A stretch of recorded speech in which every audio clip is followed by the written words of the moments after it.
Good evening, everyone. Hi. Hi. Hi. Hello. This is a very exciting moment for me. I see some old friends and some new friends. We haven't been doing this for some time, but welcome to another episode of a KOTV meetup. Today, we decided to do a workshop format, and it's like a stunt, like those magicians do, right? Like breathing underwater or like staying underwater for like 20 minutes. That's actually a human capability, a stretch of human limits, and I think that's something we're gonna try doing today.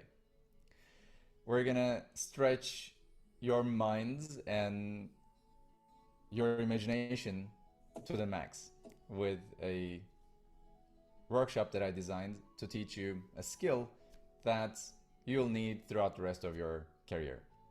This is something that we teach at KOTV, our school, and we wanted to make this available to everyone.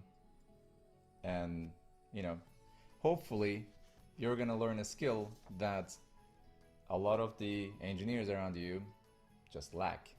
And that's going to give you quite a good understanding of whether you can survive in this ecosystem, whether you can survive in technology or not.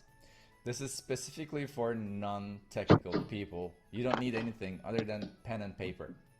We're going to be writing some things, drawing some things on a board. So if you'd like to follow along, I recommend having a just like plain pen and paper or an iPad, or on your screen, anything that you can draw boxes with, like FigJam or Miro or any other tool. So feel free to participate as you can, as you wish, with it, with whatever tools you have. Before we start, I'd like to talk about KOTV. I'm Arman, the CEO of KOTV, and KOTV is a software engineering education ecosystem. This starts with a school, but we also have an engineering department that we work with. Therefore, what we do is we apply what we're teaching at the school to our work, and we take the best practices from our work back to the school.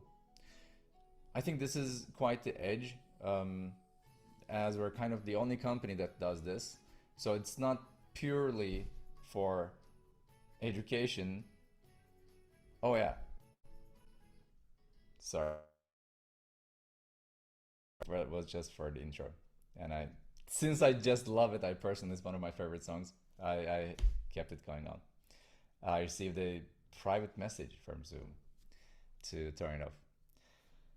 So yeah, it is hands-on practice all the way through, and our curriculum therefore always changes. Every new cohort, we're adding new features. Like 2 cohorts ago, we switched to AI-powered learning because everyone started using ChatGPT, and everyone started to build bots with it. So I thought maybe we could help our students with this. And what we ended up doing was building an AI teaching assistant, a digital teaching assistant, introduced it in our school, and our students just loved it because now they have an ever patient, infinitely patient teaching assistant available to them 7/24. Of course, we have our human teaching assistants as well, but this was a revelation for everyone in the school, and I believe some of our students will also agree with this. Hmm.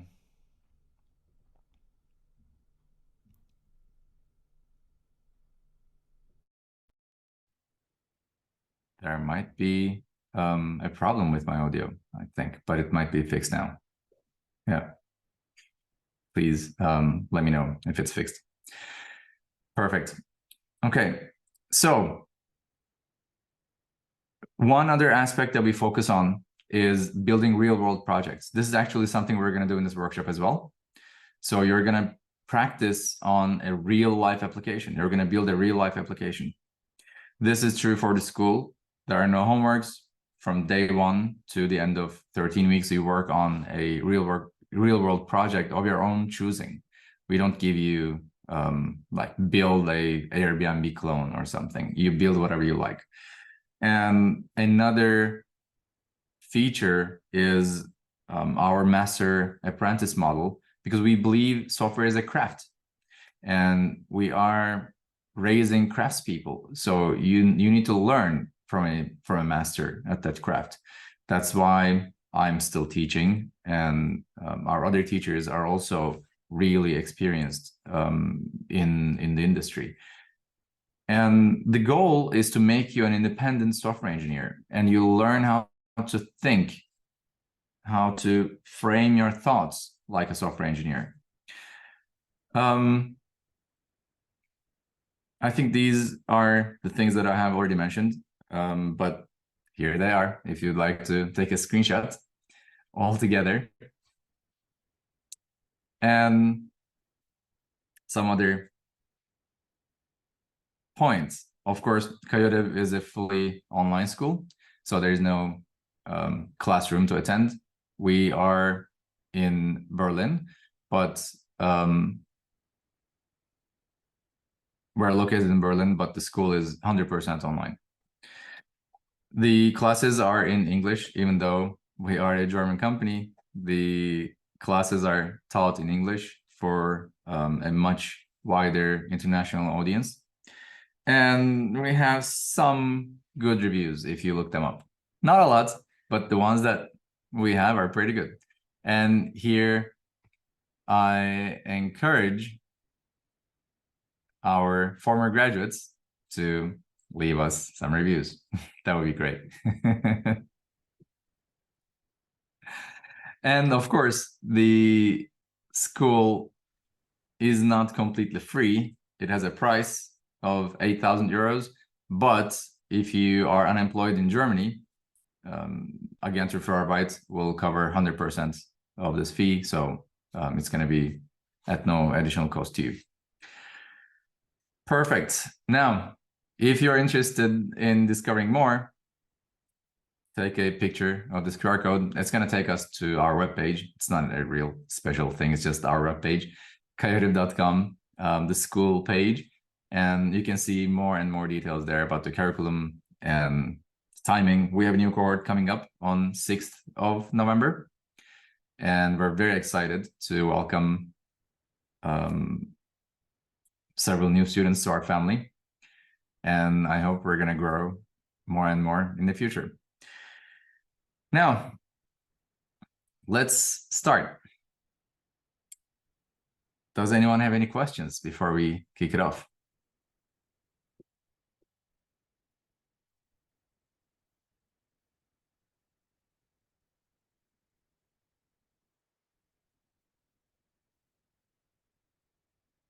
No? Okay. So we tried to make it as non-techy as possible, but what we're going to do today is called object-oriented modeling. Every single application in the world has one of these models, even if it just does not exist on paper or in code, it exists as a concept. What we're going to do is to take a real-world application, a concept, and turn it into something that the software engineers can work with. And this is what software architects do at large companies. There's a specific role called the software architect, whose job is to design this object-oriented model of the application that the engineers will build. Think of this as a blueprint for a house. If you're going to build a house, you're not going to do it from your mind, right? There has to be detailed plans of everything, and that's what you're going to build. And you stay true to your plans at all times. So you need to know on paper what you're going to build. If you're going to build a house, a building, a skyscraper, doesn't matter.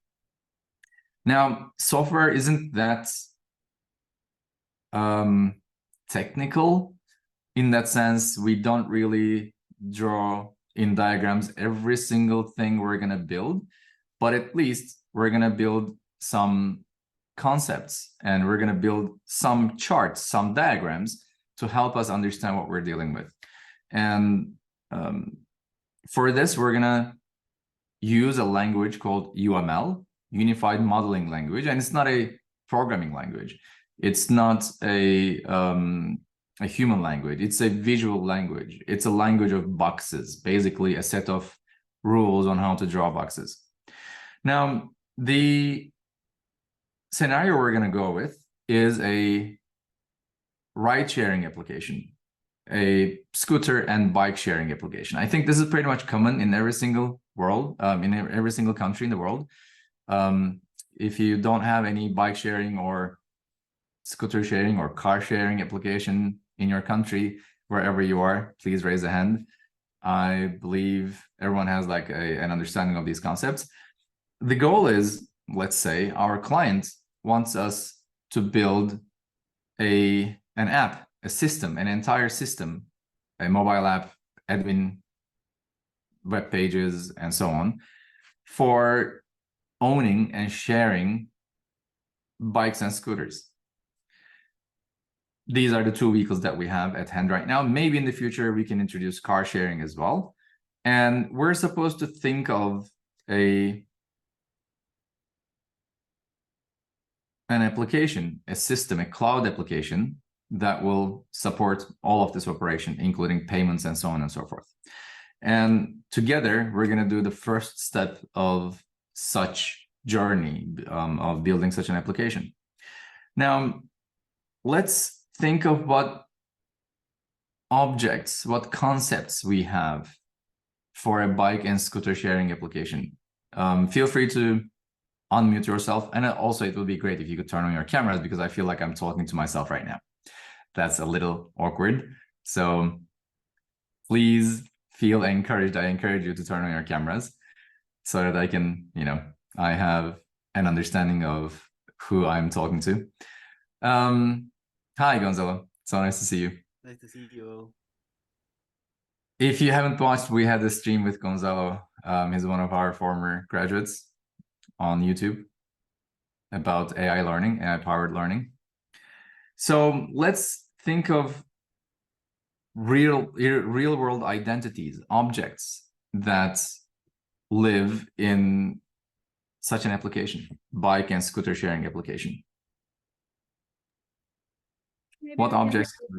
Owner or driver as a start. A driver. Yes, there has to be a driver, right? So I will actually switch to sharing my screen so that I write down your ideas and you can see them.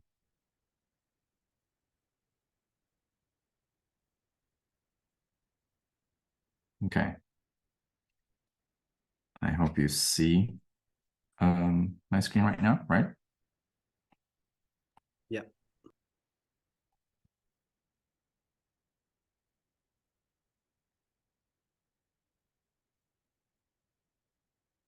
We have an owner, driver. What other objects can we have in this application? Maybe a list of available bikes. A list of available bikes. Nice. So bikes, let's keep it singular, because obviously there's going to be many more of these. So owner, driver, bike. Anything else? The location of the bikes. Location of the bikes.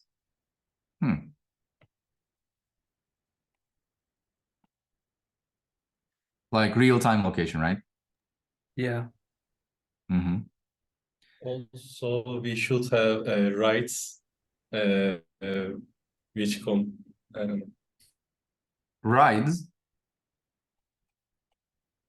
Yes. This is like a journey, right? Yeah, exactly. When you rent a vehicle, you basically create a ride. Okay. Yes. What else could we have? Maybe we can have cards, like when it's true, it's kind of enabled for you to be driver Did you say cards? system. Like, is it like a membership card?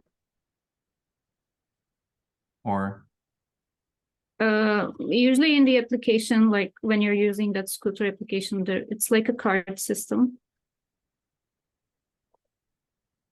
how does it It's work? relevant. I don't know. Card. For charging, how much it'll charge for you. Oh, like you mean credit card? Maybe, Or yeah. Membership card, probably. maybe. Yeah. okay, this is something to clarify. Membership credit, but this is going exactly in the direction that I wanted to go. Okay, what else? Maybe some set of rules to rent it, like having a driving license. Is that an object? I'm not entirely sure on that. A rule set or a rule? Nope. Okay. And maybe is the bike available? Okay. This is something we're going to get into in a little bit. Availability. My goal is to list the objects right now. So bike, driver, ride, rule, card. Good. This is a great start. So the first step of designing software is to identify the actors in your system. What are the actors? What are their properties? And what are their actions? And how do they interact with one another? This is what you need to think at all times while designing an application. Every single application you can design with this approach. So we said we have a driver, we have a bike. This is a user probably, right? We have rides from users, right? These people interact with the bikes, and as a result, we have a ride. Oh, destination.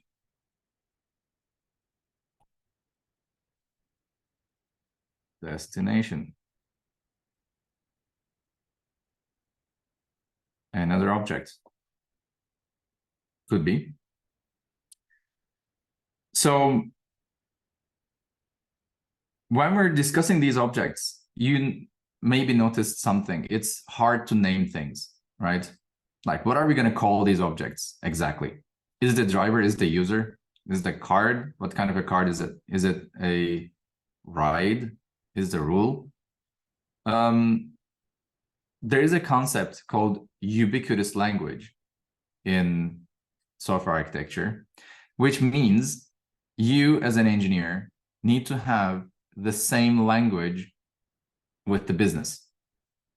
So whatever your business partners, business stakeholders call these objects, you should reflect that in your application code so that everyone understands the same concepts. When they think of a driver, no one should in their minds translate that into user first. Does it make sense?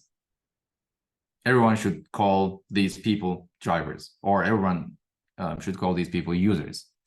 So another interesting thing here, we said bike, but there's also a scooter, right? Scooter is another object. That's not a bike. That's a different object. But the scooter and bike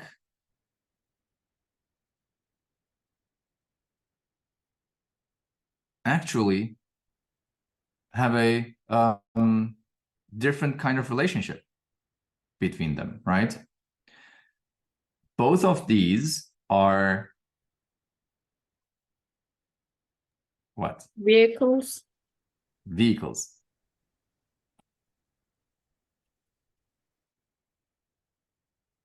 Right? And we can call them a vehicle. Now, I believe it would matter if they're a scooter or a bike. They would have different servicing mechanics, maybe, and a scooter would have batteries and so on and so forth. So it might be that it makes sense for them to be different objects, but in the end, they're both vehicles. Now, this is a powerful concept called inheritance. This is what we call an is-a relationship. Bike is a vehicle. Scooter is a vehicle. This is an is-a relationship. Does it make sense? Yeah, vehicle is like parent. Their child's children. Yeah. Good. We're making a lot of progress. Now, let's look at different relationships between objects, because this is also important, right? When we're drawing our boxes and when we're completing our design, we're going to make use of these as well.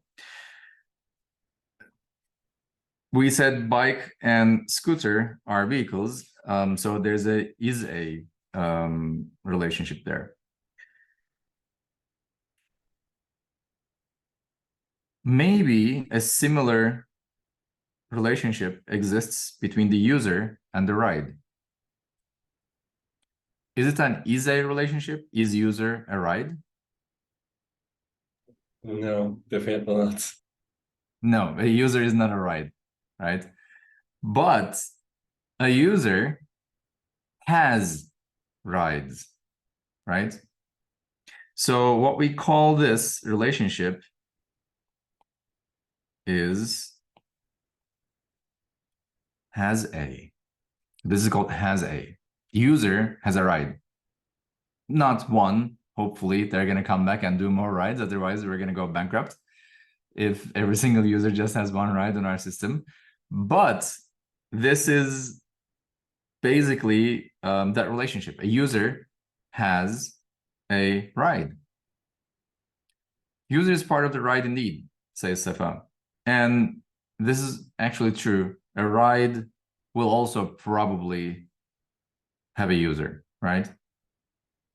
So you can say that this is a two-way relationship. A user has a ride has a user. In fact, this is very, very advanced, but come to think of it, a user will have multiple rides, right? But one single ride will have one single user at all times. Does it make sense? Regardless of how many people are on the vehicle, you're going to have one single user. So you could say this is actually, how we're going to show it later on.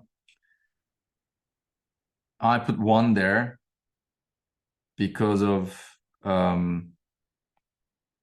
if you follow this arrow here, you're going to end up with this one. So one ride has one user, but every user can have 0 to asterisk rides, as many as possible. But by default, when a user is created, they have 0 rides, right? Does it make sense? These are all of the decisions that you need to do upfront, because you're going to base your code on this information. Perfect. Now, we're going to keep this and we're going to come back to this, but I'm going to open a new page and I'm going to start drawing some boxes. We're going to now learn UML and turn this into a proper UML diagram. Let's maybe start with the user, right? I'm going to zoom in and write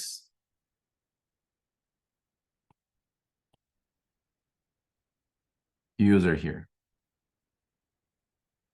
Yeah, doesn't look too bad.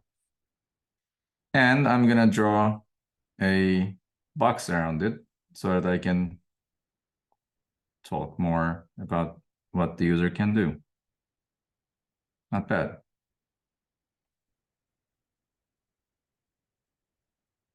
Okay.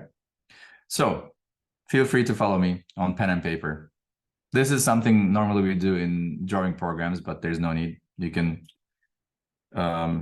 just use pen and paper to do this. Now, what kind of properties would a user have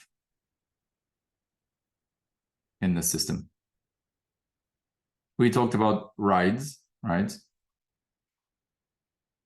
We know a user will have rides. A user potentially won't have an availability, I think, right? So we can just write here, let's say rides. We also had user types, owner and rider. I don't think that was a differentiation. Like owner is the company in this application, and we just have a driver, and we called them user for now. Okay. If the user has a membership card, maybe membership as well, type of membership.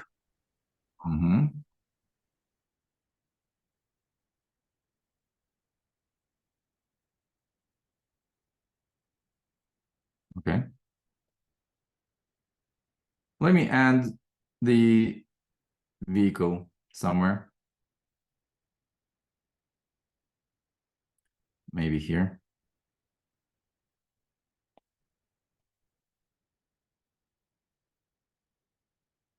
Vehicle.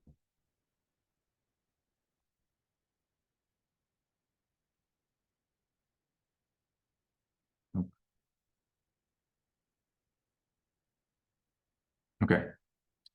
Now, and then we have what? Bike and scooter, right?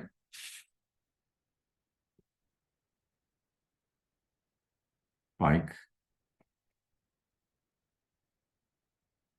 and scooter.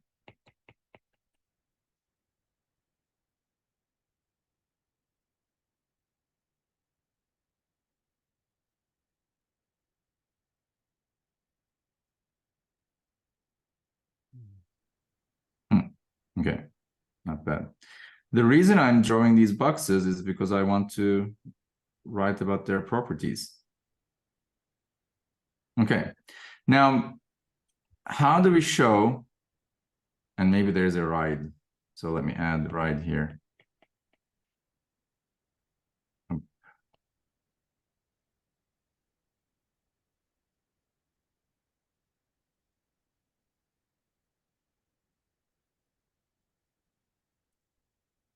How do we show the relationship? We said bike and vehicle are, bike and scooters are vehicles, right? We show it with an arrow. Oh, this is not good. Like this.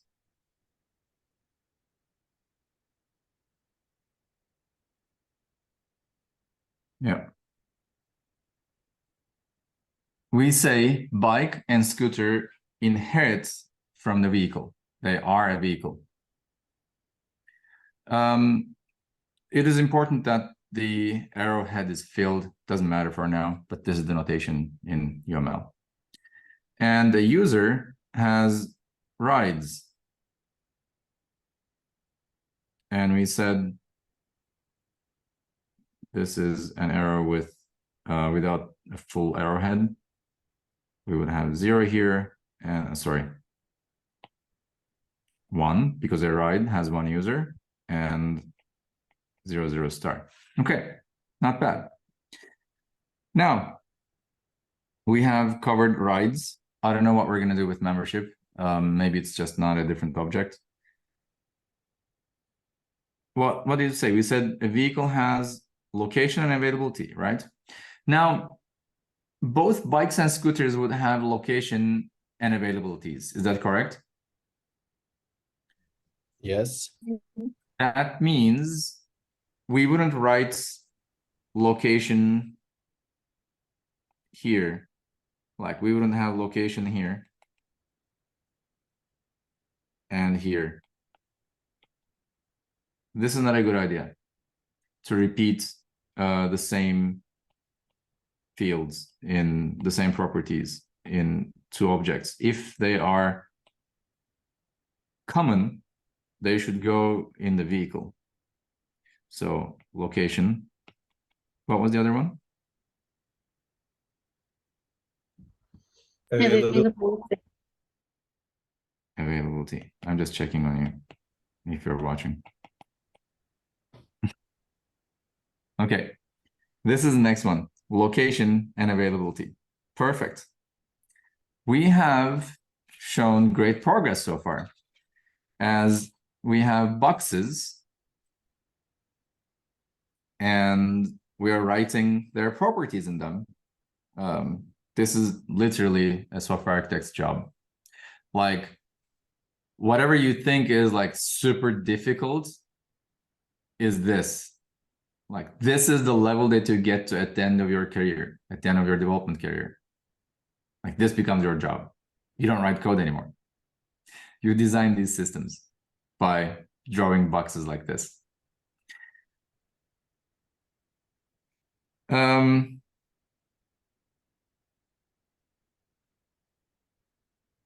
Let me change the colors of different arrows that mean different things. So yellow ones are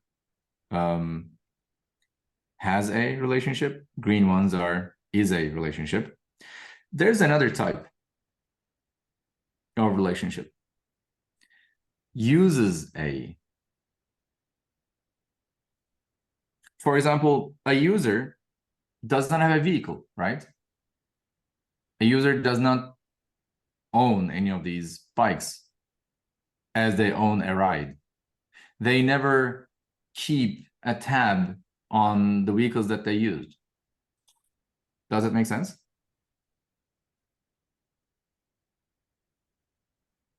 This relationship is called, maybe sometimes you can show it with a dashed arrow, sometimes a straight arrow, doesn't matter. But this is a uses a relationship. This is a has a relationship. And this is a relationship. It's very important to pick these things because the engineers will build code based on this specifics. Okay, now, how do you feel so far?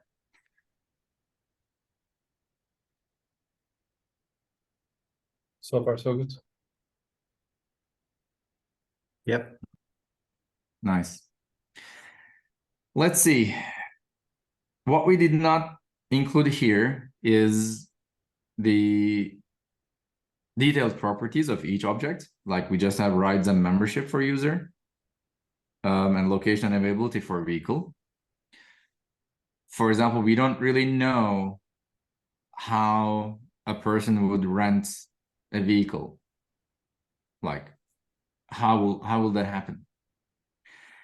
We need a couple more objects maybe to manage this relationship. But also, I think we need the actions that each object can take. Each object in real life as well has some properties and some functions, right? Some behavior. Like a bottle, it keeps water. You can drink from a bottle. It can break. The things that a bottle can do, it can break. You can hit someone in the head with it. That also works.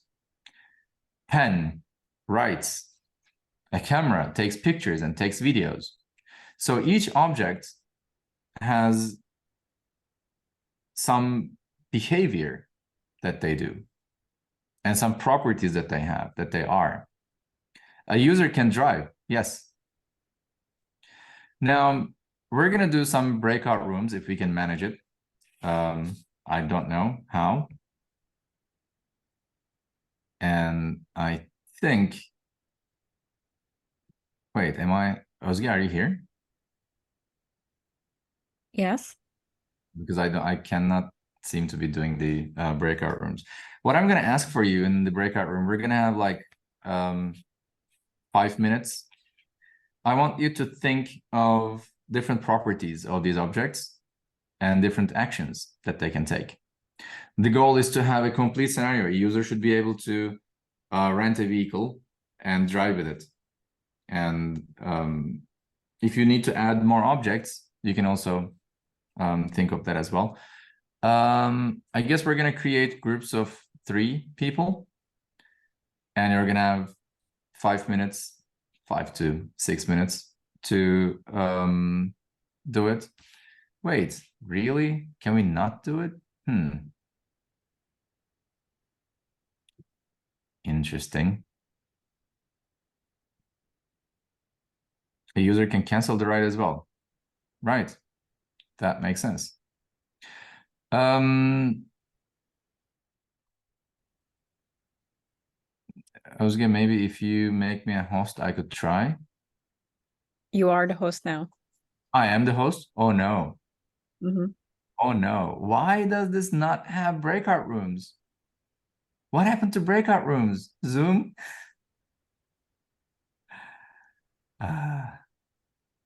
So looks like we won't have breakout rooms. This is something I did not plan for. Interesting. Okay, then we're going to do it in the public. So let's now take 5 minutes. Don't make me talk. Use pen and paper. Use the chat. Unmute yourselves. And let's list all the properties and actions of the user and other objects. A vehicle can start and stop. Interesting. The way we introduce actions is by having a straight line within this box and then writing the properties, writing the actions underneath. So start. And we put parentheses just like in code, just to denote that they're not regular properties, but they're actions. Start and stop. Okay. It is not a public service. We need to think payments. Arman, that's a very good point. Let's go here and add payments.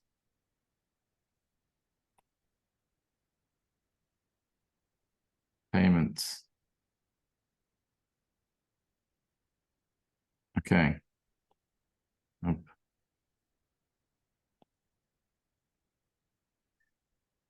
So a ride has a user. Probably it has a vehicle.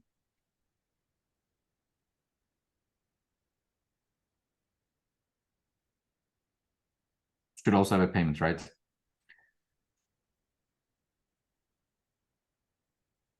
All Oh, really? I don't remember. AJ, maybe. Maybe. I like this application a lot. There was a car driver example Yeah. for Yeah, oriented programming. Yeah. Right, correct. So, user should be able to pay.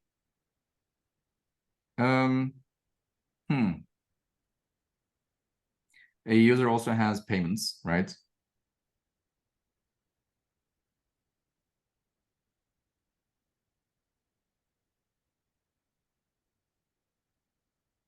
Again.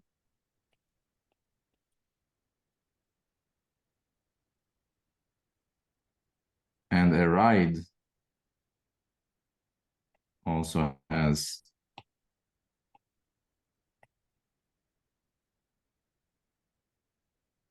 payments.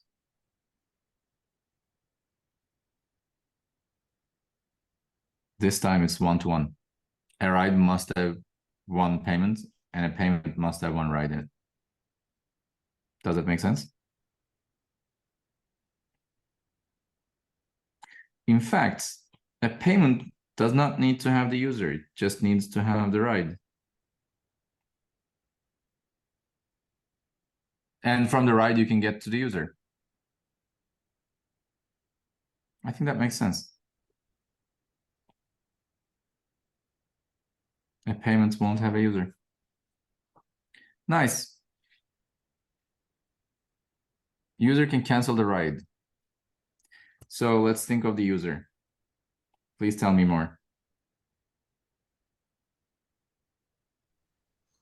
Personal info, Personal info. Nice. Like what?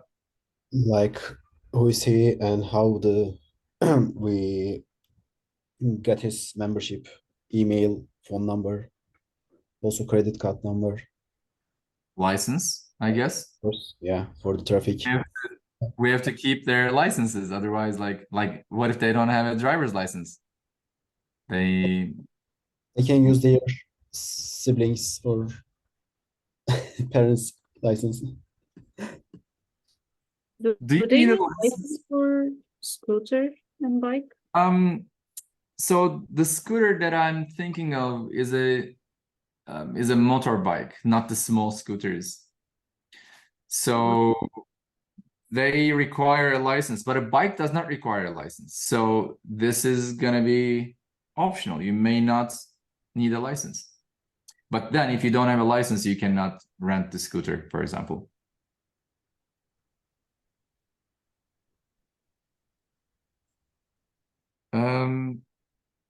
We could have maybe create ride as a behavior and has a vehicle.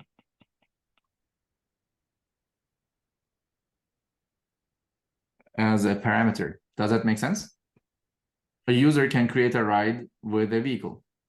So this is to start your booking.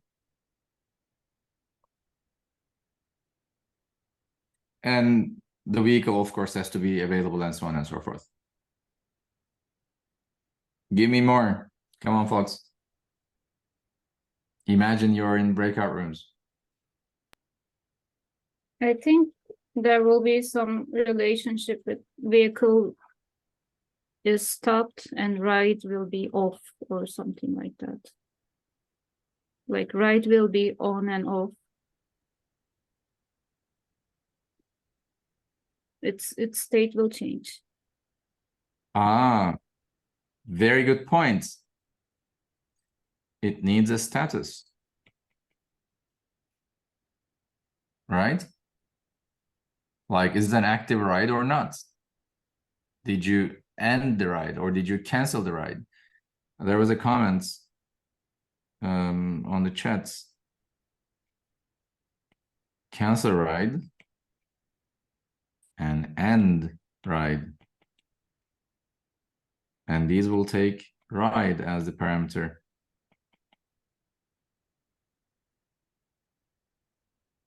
Ride must have maximum capacity of what, Sefa?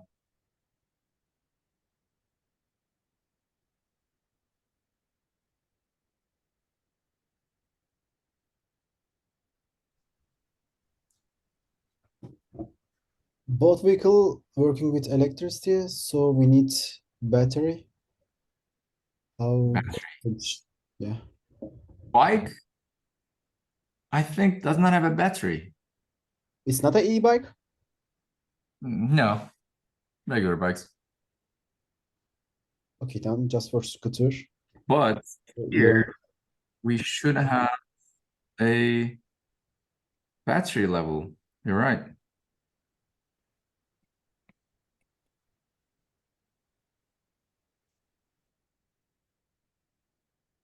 Important.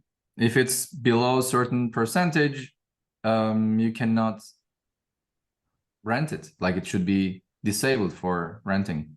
Yes, waiting for maintenance or the Mm-hmm. Mm-hmm. battery. Yep.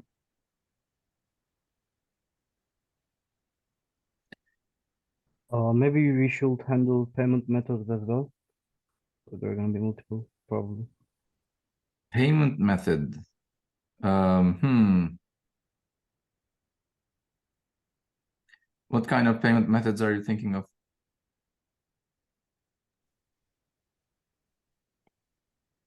So there are different banks, etc. So Google Pay.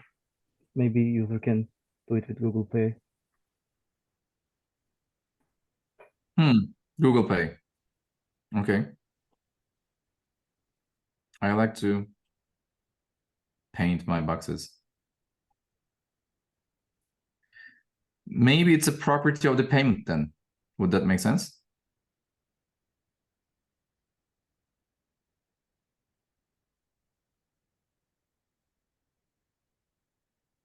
Payments method. A ride will probably have a duration.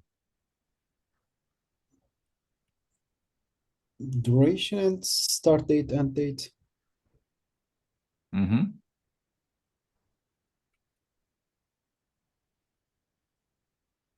Time probably.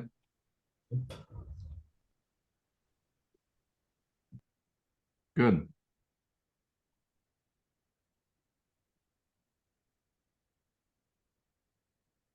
A payment will probably also have an amount.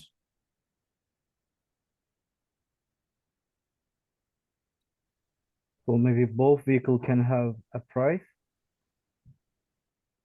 Price makes sense. Price per minute, let's say. We charge by the minute. Does it make sense? Okay, this looks like a real software now.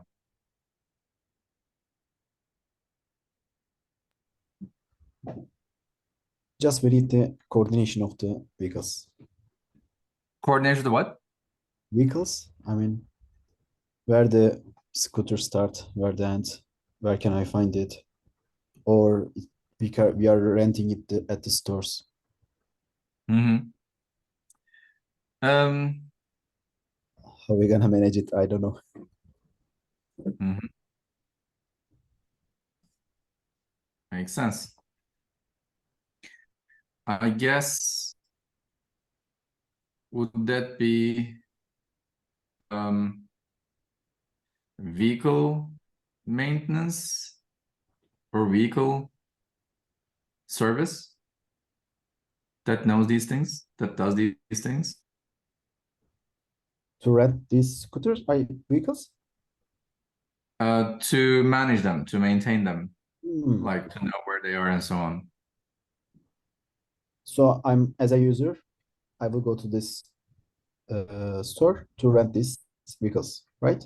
I think, no, what I was thinking is like these are freestanding on the street and you just walk to one vehicle and just rent it on the spot. Hmm. So there are no shops or anything. So that's the reason why I ask. I mean, how I'm gonna see on the application this bike is the coordinate, where is this on the map? Yeah, it feels like there should be something to let you work with these vehicles. And Usually we call it, like in this case,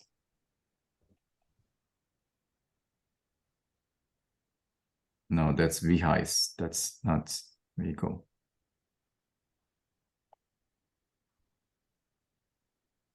In Turkey, we are using Marta, so I was thinking like, how are we gonna reach this device or vehicle? Makes sense. So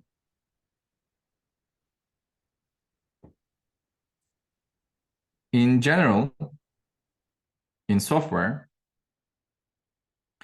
we call this responsibility of maintaining a list of vehicles and letting you work with it. Oh. From the point of view of a manager. Does it make sense? There's a vehicle manager that allows you to fetch the scooters or the vehicles in your area, for example. Let's say this has vehicles in it,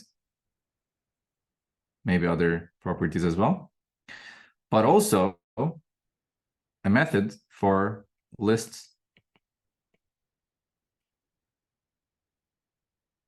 vehicles.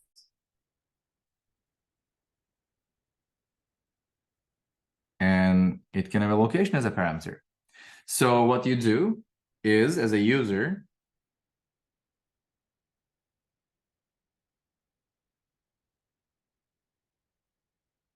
you use the vehicle manager to get a list of the vehicles in your location. And then with that, you can create a ride.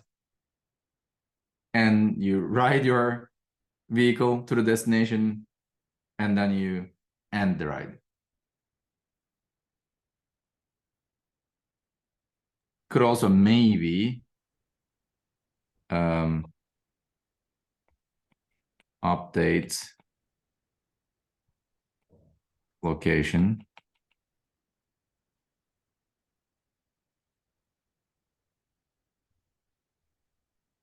as a method while you're riding. You're constantly updating your location on your phone. Which means latitude and longitude. Yeah. Okay. Perfect. I'm very happy with this.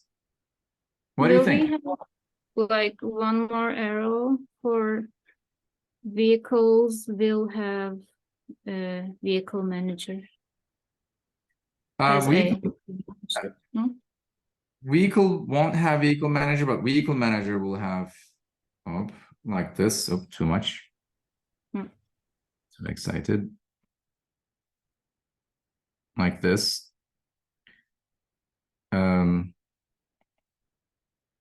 Vehicle manager will have a lot of vehicles. Perfect. How does it look?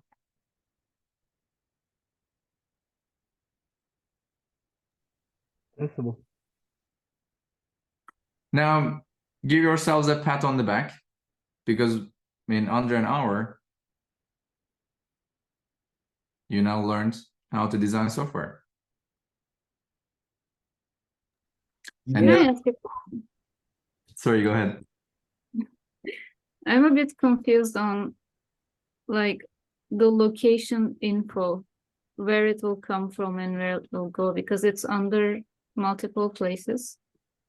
Like to update the user's location, probably based on where vehicle stopped, and vehicle will have a location, and the vehicle manager will have the location. So where will it come from and where will it go?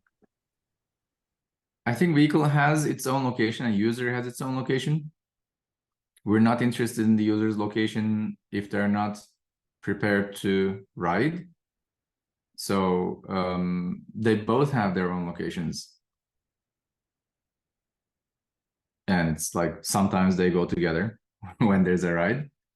But a user can update their location or the vehicle's location as they're writing. I think through the app. Something like that. I'm not sure. And I'm very happy that you're thinking of this, because this is like the level of detail a software architect will solve. These kind of questions you're going to ask to your business stakeholders, get the answers, and then draw them on paper like this.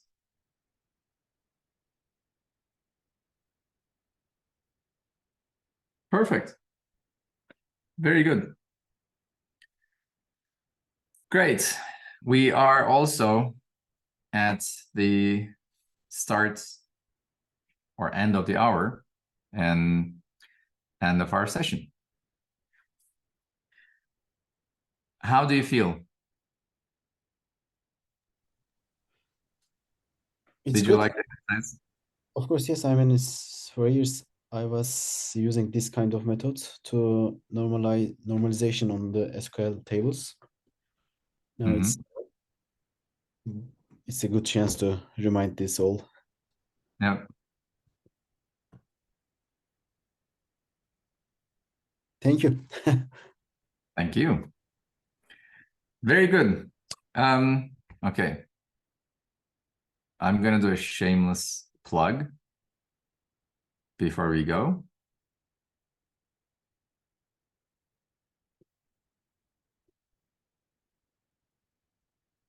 Okay. I'm reminded to share this with you before we call off the meeting. Thank you for coming today. This was a preview of what it means to be a student at KOTV and what it means to be a software engineer in real life in like 10 years of your career. This is what you're going to be working on. And your teams, your engineers will be building these applications that you design. So if you would like to learn more about us, scan this QR code and let's see each other later. Thank you so much. Thank you for coming.